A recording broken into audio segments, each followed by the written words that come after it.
अच्छा अच्छा, हम बात कर रहे थे कि सी एस एस, सॉरी, ये यहाँ पर जो आपको कलरिंग और ये ज़रा स्टाइलिंग नज़र आ रही है ना, ये सारा का सारा किसके ज़रिए हमने किया हुआ है? सी एस एस के ज़रिए। अब सी एस एस जो है किसी भी वेबसाइट के अंदर स्टाइलिंग के लिए इस्तेमाल होती है। अभी से हमारा सी एस एस का लेक्चर स्टार्ट हो गया, ठीक है।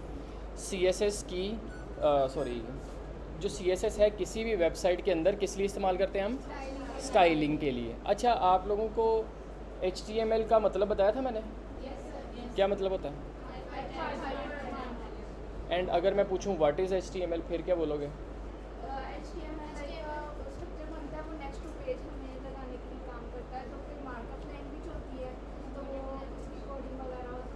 हाँ जी। अब जो एच टी एम एल है ना, एच टी एम एल एक, आप कह लो कि H T M L stands for hyper text markup language, ठीक है। एक लैंग्वेज है जो किसी भी वेबसाइट का स्ट्रक्चर बनाने के लिए इस्तेमाल हुई है। अब यहाँ पर हर एक लफ्ज़ का मतलब ये है कि हाइपर टेक्स्ट का मतलब है कि ऐसा टेक्स्ट या ऐसा हिस्सा या ऐसी वेबसाइट के अंदर कुछ टेक्स्ट वाला पार्ट कि जिस पर हम क्लिक करें वो हमें एक जगह से दूसरी जगह नेविगेट करते हैं। इस चीज़ को हम क्या बोलते हैं? Hyper text. मार्कअप क्या होता है कि हम यहाँ पर लेट से, आप देख रहे हो ना कितनी टाइप के यहाँ पर टेक्स्ट नज़र आ रहे हैं। कोई हेडिंग है, कोई पैराग्राफ है, फिर उसके बाद टेक्स्ट के अंदर भी, पैराग्राफ के अंदर भी कुछ चीज़ें छोटी होंगी, कुछ बड़ी होंगी, हेडिंग भी डिफरेंट टाइप्स की है। ये है कि ये ऐसी लैंग्वेज है जिसमें हमने किसी भी चीज़ को जैसा दिखाना है उसके ऊपर हम मार्किंग कर देते हैं। हम वो मार्किंग कैसे करते हैं? टैग्स के ज़रिए। यानी अगर हम चाहते हैं कि कोई ऐसी चीज़ हेडिंग में नज़र आए और सबसे बड़ी हेडिंग में नज़र आए तो हम क्या लिखेंगे उसके ऊपर? H1, उसको मार्क कर देंगे H1 के ज़रिए, ठीक है। और उसके बाद अगर हम चाहते हैं कि कोई ऐसा टेक्स्ट हो बट वो पैराग्राफ की शक्ल में आए तो हम कैसे मार्क करेंगे? P के ज़रिए। अगर हम चाहते हैं कोई ऐसा टेक्स्ट हो जिस पर मैं क्लिक करूँ मुझे एक जगह से दूसरी जगह नेविगेट कर दे तो एंकर टैग इस्तेमाल करेंगे, ठीक है। ये सारा हमने करवाया हुआ है, उसमें आप लोगों ने ये लाजमी करना है, ठीक है। और ये इसी वीक में लाजमी HTML के जिसके भी लेक्चर्स रहते हैं, असाइनमेंट्स रहती हैं, इस वीक में कंप्लीट कर लेना। इस वीक में CSS का ज़रा बेसिक पार्ट करवाऊँगा मैं भी। जो नेक्स्ट वीक में CSS का पार्ट होगा ना, जो कि सेकंड वीक ऑफ CSS होगा, वो होगा ज़रा कम्प्लेक्स होगा और मोस्ट इम्पॉर्टेंट टॉपिक्स होंगे जिसके बगैर स्टाइलिंग या किसी भी वेबसाइट की CSS कंप्लीट नहीं होती है, ठीक है, या कंसिडर ही नहीं की जाती कंप्लीट। तो वो वैसे टॉपिक का नाम होगा फ्लेक्सबॉक्स एंड CSS ग्रिड, ठीक है, जिसमें हमने अचीव करना है लेआउट कैसे करते हैं चीज़ों को, यानी लेआउट ऐसे करते हैं। जैसे आप लोगों को यूट्यूब की पिक्चर है ज़हन में, उसमें आप देखते हो ना, लेफ़्ट साइड पे साइड बार आ रही होती है, फिर उधर थंबनेल्स आ रहे होते हैं, ऊपर सर्च बार आ रही होती है, उधर लोगो लगा होता है, सॉरी लोगो लेफ़्ट साइड पे लगा होता है, ठीक है। फिर उधर वो कुछ अपना अवतार आ रहा होता है, प्रोफाइल वाला आइकन आ रहा होता है, ठीक है। ये सारी की सारी चीज़ें जो है ना, ये लेआउट कहलाता है। ये सारा हमने उसके ज़रिए करना है। लेआउट किसी भी वेबसाइट के बगैर, लेआउट के बगैर कोई भी वेबसाइट कंप्लीट नहीं होएगी। अच्छा, वापस आते हैं कि CSS हम यूज़ करते हैं किसी भी वेबसाइट की स्टाइलिंग के लिए। अब CSS स्टैंड्स फॉर, जैसे हमने HTML स्टैंड्स फॉर सीखा ना, हर लफ्ज़ का मतलब ज़रा देखा कि होता क्या है, ऐसे ही CSS stands for cascading style sheet. क्या मतलब है? Cascading style sheet. अब कैस्केड को ज़रा एक सेकंड के लिए साइड कर दो। स्टाइल शीट का मतलब है सीधा सीधा, शीट मींस कोई डॉक्यूमेंट, कोई फाइल, राइट। स्टाइल शीट मतलब कोई स्टाइल वाली फ़ाइल, स्टाइल वाली शीट या स्टाइल वाला डॉक्यूमेंट। इस लफ्ज़ की समझ लग गई? स्टाइल शीट की एंड वाले 2 SS की समझ लग गई? ये 2 SS स्क्रीनशॉट नहीं है,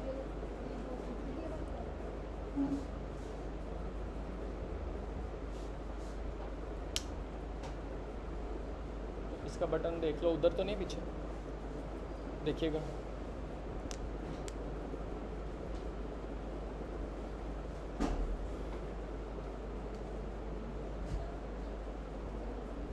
लाइट ऑफ करनी है। हाँ जी, हाँ जी,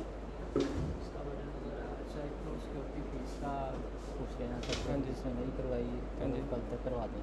ठीक है। नंबर 2 स्टूडेंट ID कार्ड इसने नहीं अभी तक बनाई तो वो बहुत देर कर रही है। कल डाटा हमने 4-5 स्टूडेंट आज पहले बना,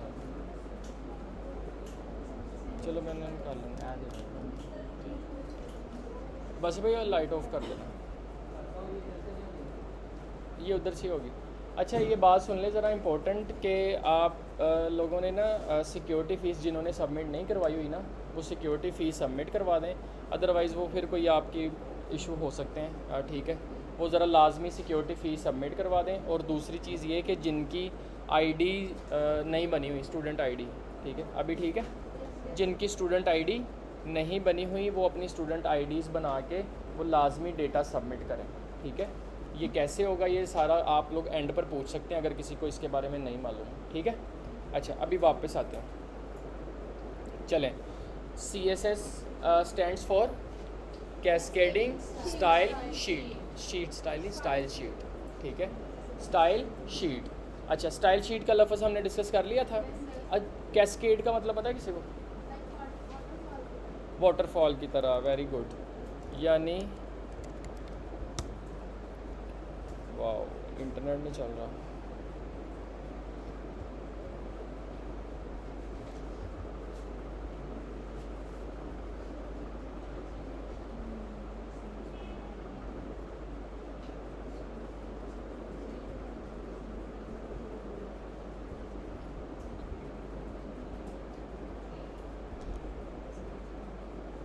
ये देखिएगा ज़रा,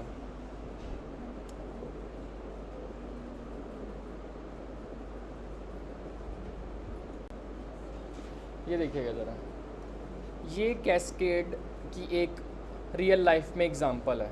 इसमें क्या हम CSS के साथ इसको कैसे रिलेट करेंगे वो ज़रा देखते हैं कि CSS भी, ये वाटरफॉल भी आप लोगों ने देखा होगा कि टॉप टू बॉटम बह रही होती है, ऐसे ही है ना।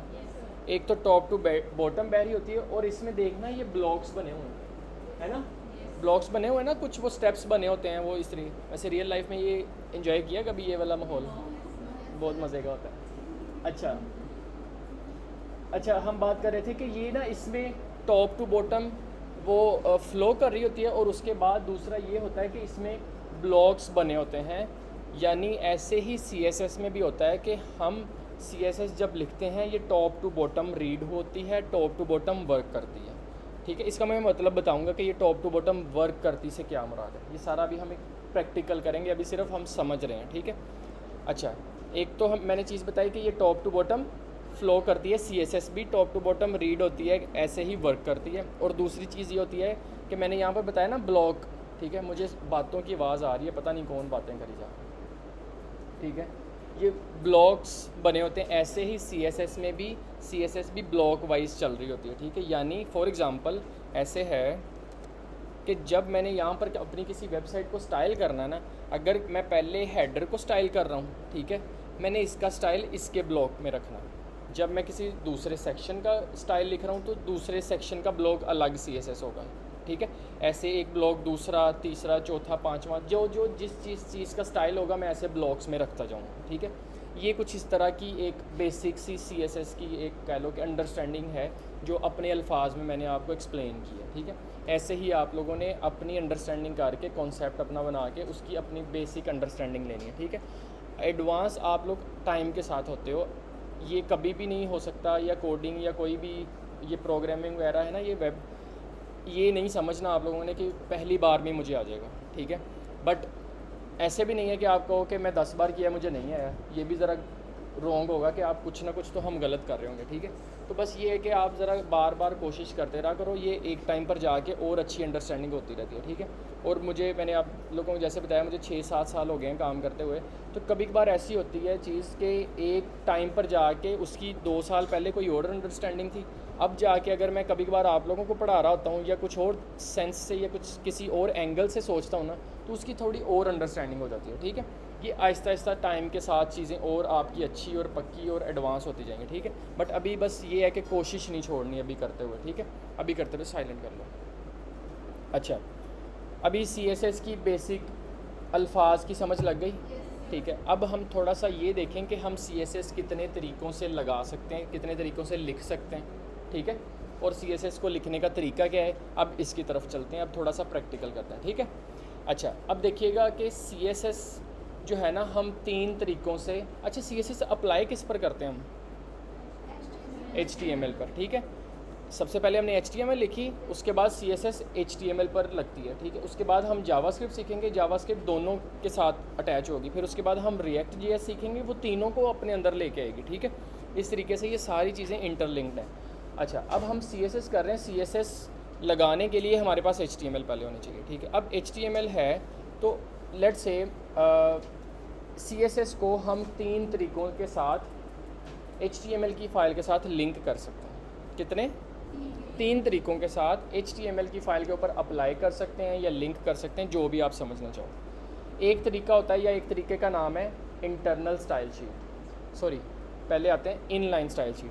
पहला है इनलाइन स्टाइल शीट, ये बताता भी हूँ होता क्या है। दूसरा तरीका होता है internal style sheet, internal style sheet. उसके बाद तीसरा तरीका होता है, गेस करो, एक्सटर्नल स्टाइल शीट, ठीक है। कौन से 3 तरीके हैं? Inline, internal and external. अब इन तीनों का लफ्ज़ का मतलब समझते हैं कि ये क्या मतलब है इसका।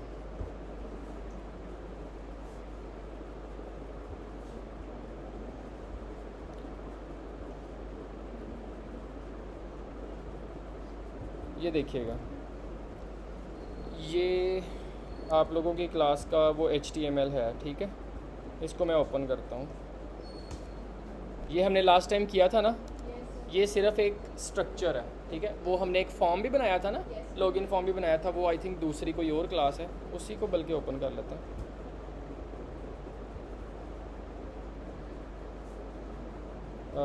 फॉर्म्स,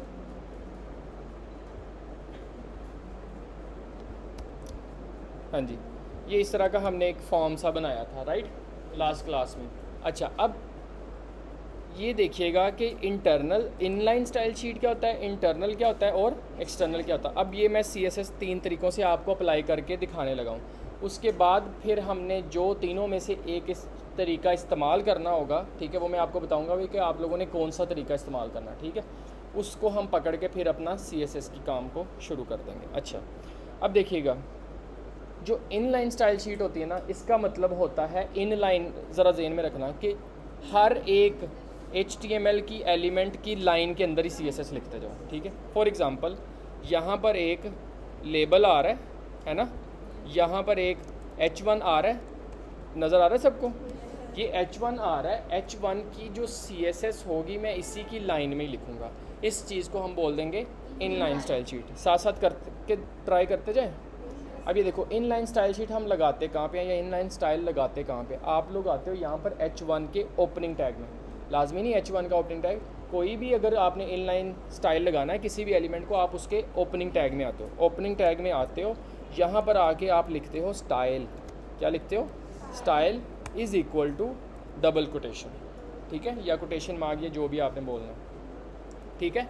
फिर इसमें आपने लिखना है जो भी आपने इसके ऊपर स्टाइल अप्लाई करना है। ये है स्टाइल का एट्रीब्यूट, इसके अंदर आप सारा का सारा स्टाइल लिखते हो। अभी लेट से हम अज्यूम कर लेते हैं या हम अपने आप को टास्क देते हैं कि मैंने इसको सिर्फ एक कलर ग्रीन लगाना है, ब्राउन लगाना है, वट जो भी है। अभी के लिए सिर्फ कलर लगाना है, किसको?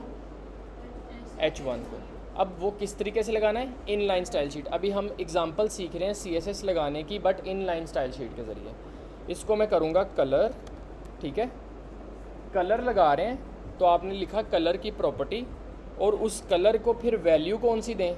आप ब्लू कर दो, ग्रीन कर दो, जो भी आप करना चाहो। लेट से वो मैं अभी के लिए यहाँ पर लेट से क्रिम्सन लिख देता हूँ, ठीक है, ये मैंने किया। अब ये ज़रा देखिएगा, यहाँ पे कलर, फिर कॉलन, फिर उसके बाद कलर की वैल्यू, यानी एक्चुअली कलर लगाना कौन सा है। समझ लग गई बात की? सेव करते हैं और इसको चेक करते हैं, तो वो ज़रा देखना लॉगिन फॉर्म का कलर ज़रा रेडिश सा हो गया है ना। समझ लगी बात की? अब ये कौन सा तरीका था? Inline style sheet. अभी लेट से मैं कहता हूँ कि मैंने इसको एक H1 को अभी कौन कलर लगाया, वो कहाँ पर लगाया कलर? उसके टेक्स्ट पर। मुझे अब इसके बैकग्राउंड पे भी कलर लगाना है, ठीक है, जैसे हम वो हाईलाइटर से हाईलाइट करते थे ना, उस तरीके को अभी समझ लो कि वो बैकग्राउंड कलर है। हमने इसको बैकग्राउंड कलर लगाना है, तो मैं यहाँ पर सेमी कोलन लगाऊंगा। ये ज़रा बात को तवज्जो से सुनिएगा। यहाँ पे मैंने यहाँ पे क्या लगाना है? Semi colon. सेमी कोलन पता कि इसलिए इस्तेमाल होता है कोडिंग में, बात को ख़त्म करने के लिए, कोडिंग की बात को ख़त्म करने या कोडिंग की इंस्ट्रक्शन को ख़त्म करने के लिए। जैसे नॉर्मल ज़ुबान में हमने कोई बात ख़त्म करनी है, स्टॉप लगाते हैं ना, फुल स्टॉप लगाते हैं, यहाँ पर हम सेमी कोलन लगाते हैं मोस्टली, ठीक है। अभी एक बात कंप्लीट होगी कि कलर क्रिम्सन लगा दो, ठीक है, एक बात कंप्लीट होगी। उसके बाद क्या था? क्या? बैकग्राउंड, आप यहाँ पर लिखोगे बैकग्राउंड कलर, ये देखना ज़रा, बैकग्राउंड, सॉरी स्पेलिंग गलत नहीं करना है, ठीक है, बैकग्राउंड डैश कलर, स्पेस नहीं देनी, बैकग्राउंड डैश कलर, कॉलन लगाएंगे और उसके आगे उसकी वैल्यू दे देंगे। अभी के लिए लेट से ब्लैक कर दें, ब्लैक कर देते हैं, ठीक है, और इसकी बात को ख़त्म कर देते हैं। एंड वाली लाइन पर अगर आप सेमी कोलन नहीं भी लगाओ, अगर उसके आगे कोई और बात नहीं है तो सेमी कोलन नहीं भी लगाओ तो काम चल जाएगा, बट अगर उसके बाद कोई और चीज़ चल रही है देन सेमी कोलन लगाओ। सेव करते हैं एंड उसको बैकग्राउंड कलर लग गया, ठीक है। ये हम किसके ज़रिए CSS लगा रहे हैं, इनलाइन स्टाइल शीट है ये। इधर तक कोई कन्फ्यूजन? ज़रा एक बार कोड को ऑब्ज़र्व भी कर लो कि ये हमने हर एक एलिमेंट के अंदर जाके उसके यानी कि ओपनिंग टैग के साथ ही उसी की लाइन में स्टाइल लिखते जा, ठीक है। अब इसके बाद दूसरा तरीका कौन सा है, अभी मैं बताऊंगा भी कि इस स्टाइल शीट या इस तरीके में क्या ख़राबी है, वो हम ख़राबियाँ बाद में डिस्कस करते हैं। पहले हम सारे स्टाइल शीट के तरीके सीख लेते हैं, सही है। कोई और अभी यहाँ पर कोई चीज़, किसी का कोई क्वेश्चन? आगे चलें। अच्छा जी, दूसरा तरीका है कौन सा, इंटरनल स्टाइल शीट। अब इंटरनल स्टाइल शीट जो है ना वो आप लगाते हो हेड टैग के अंदर। कहाँ पे? हेड टैग के अंदर। यहाँ पर आप आते हो, इधर आके आपने लिखना है स्टाइल टैग,